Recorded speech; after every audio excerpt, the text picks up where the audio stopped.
Okay, so again, back to chapter 11 in Fukuyama, uh, in the same place we were at. Each movement represented people who had, up to then, been invisible and suppressed. Each resented that invisibility and wanted public recognition of their inner worth, their inner person. So was born what we today label as modern identity politics. Only the term was new. These groups were replicating the struggles and perspectives of earlier nationalist and religious identity movements. Um, I should probably highlight this here.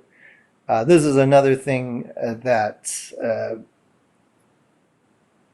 Fukuyama asserts, that the only sort of collectivism that is possible, he suggests that, though he doesn't make the argument and he doesn't say this explicitly, but he implies that there are only two types of collectivism that are possible: nationalism or religious affiliation.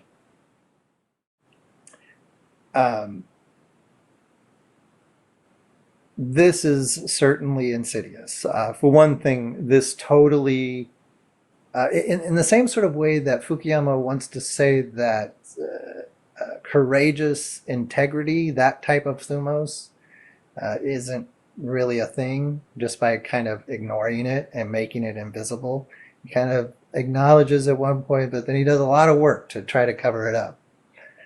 I don't think he ever, in the entire book, recognizes that collectivism could be structured on the basis of socialism, of uh, and socialism, especially in the aspect here that we're concerned with, is collectivism in international solidarity. And of course, socialism comes out of early socialism, one form of which is communism, and Marx's communism.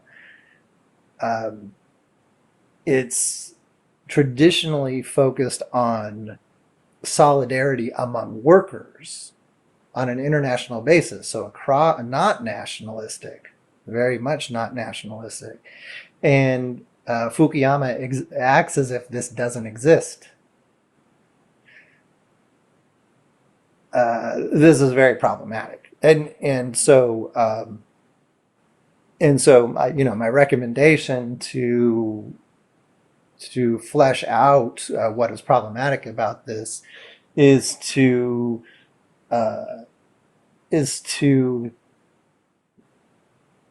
read this book here, which is by Assad Haider, called Mistaken Identity. And if I have time, I will do a reading of some chapters out of this.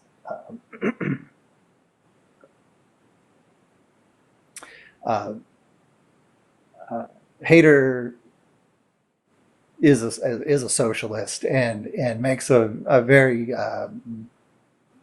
cogent argument for solidarity in this socialistic international way, but avoids going the route that many Marxists do of saying that identity politics undermines solidarity. He wants to preserve identity politics, but make it an aspect of building a socialist solidarity, especially in the 21st century, when a lot of the conditions that shaped Marxism, of course, are no longer present. We're not working in factories, most of us, in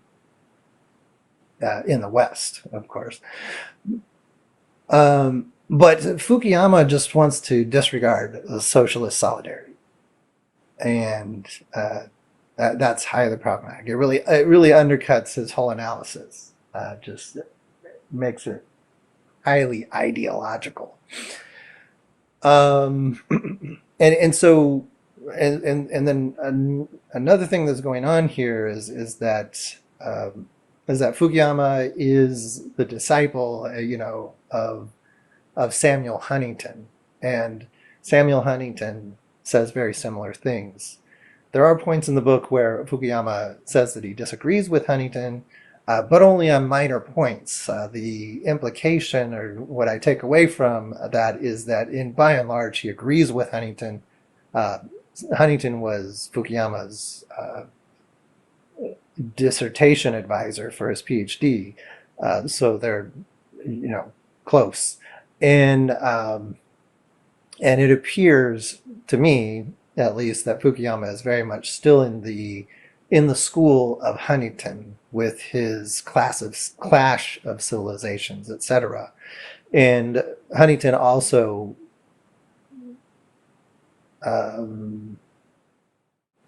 makes the Protestant worth ethic along the lines of Weber and nationalism, part of the solution for this crisis of democracy that was experienced in the late 20th century. And of course, the crisis of democracy for Huntington was that there was too much democracy. In the future, I will try to read through and give an analysis of Huntington's, I think the chapter in The Crisis of Democracy that he authored is called Dead Souls. But you could look that up yourself. That's widely available.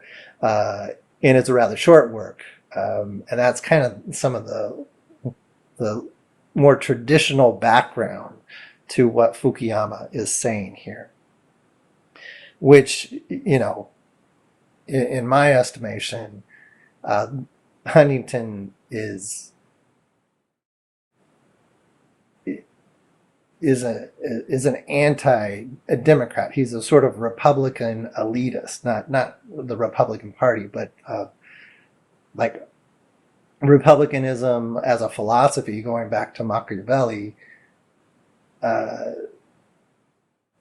Huntington is sort of in that tradition, along with Leo Strauss and some others that shaped a lot of 20th century politics and still are highly influential. This sort of elitism that believes in a kind of what Sheldon Wolin calls managed democracy, which is not full-blown democracy, but the kind of democracy that we're familiar with,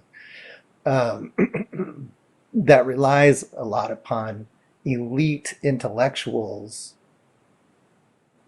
to manage the whole thing. The elite intellectuals as managers, as a managerial class. And Fukuyama seems to be very much in that bent. He seems to be an elitist himself, as I think we'll see. I mean, again, he doesn't explicitly espouse these views in this book here, but I think, and even in other stuff that I've read from him, he avoids being as explicit as Huntington about these things, but I think that is behind what he's saying, and I think we will see some places in this tail end of this book where that comes up. So just keep an eye out for that. But nationalism or religious affiliation, those are the only ways that Fukuyama sees collectivism to be possible, for people to organize as groups to be politically active. And then ultimately here he's going to suggest to us a form of nationalism, and we'll get, he'll at least mention it and somewhat formulate, or just sort of mention it at the end of the chapter. But then in the following chapters, especially in chapters 12 and 13, he develops his idea of what he calls creedal nationalism. And in the vein of Huntington, and I guess that's what I was really thinking about here, as part of this Machiavellian traditional Republican elitism is that you develop a kind of a civil religion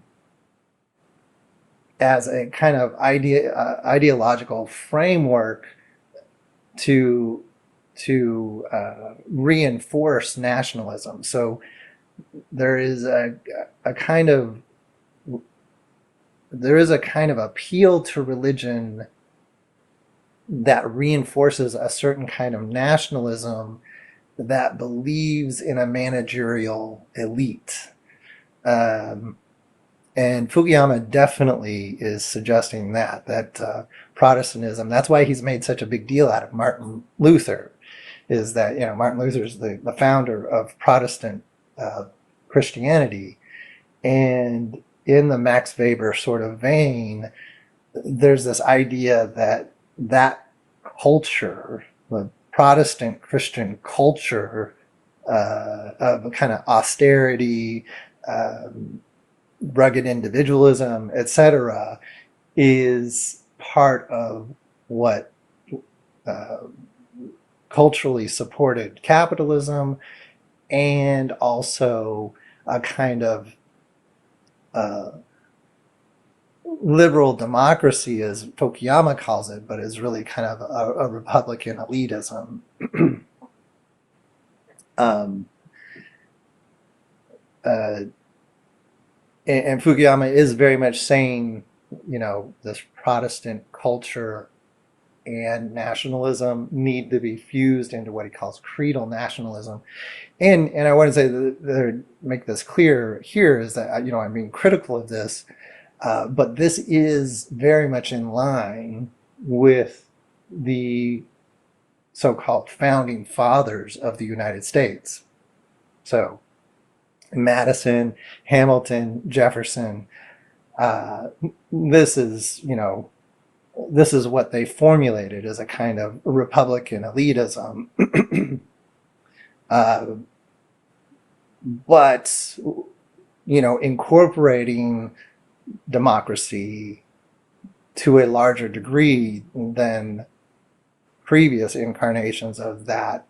And then that's, this combination of Republican elitism with some strong but not predominant democratic elements is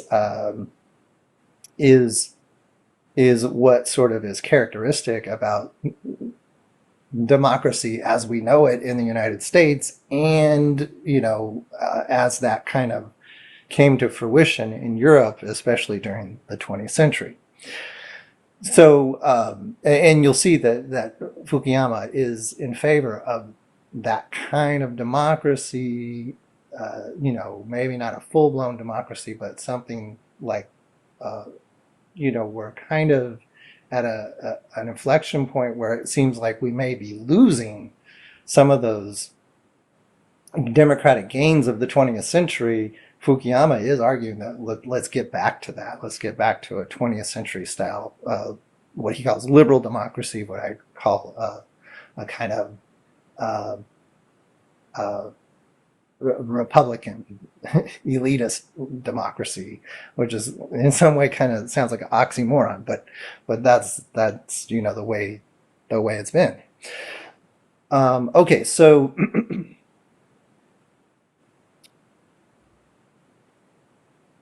So Fukuyama says here, so was born what we today label as modern identity politics. Only the term was new. These groups were replicating the struggles and perspectives of earlier nationalist and religious identity movements. Each marginalized group had a choice of seeing itself in broader or narrower identity terms. It could demand that society treat its members identically to the way that the dominant groups in society were treated, or it could assert a separate identity for its members and demand respect for them as different from the mainstream society. Over time, the latter strategy tended to win out. The early civil rights movement of Dr. Martin Luther King Jr. simply demanded that American society treat black people in the way it treated white people.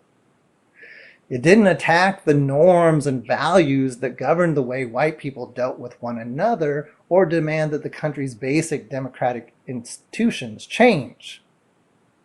That's correct, right? Fukuyama is giving a good analysis here.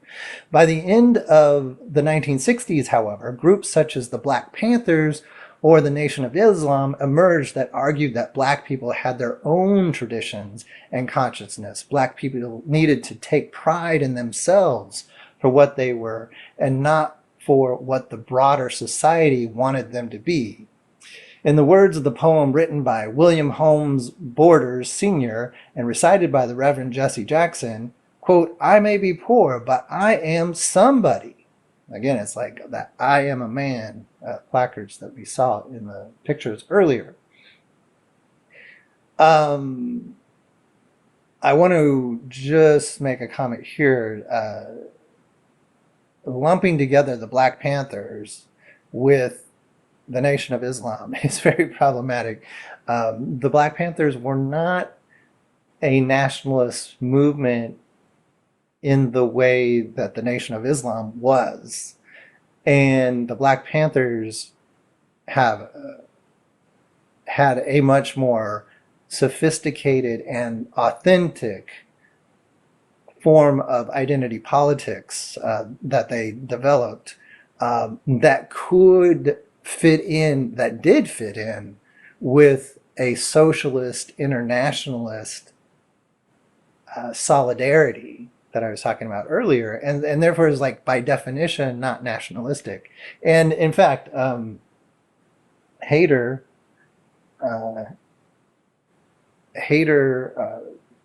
again is a good resource. He talks specifically about this, so this is very valuable.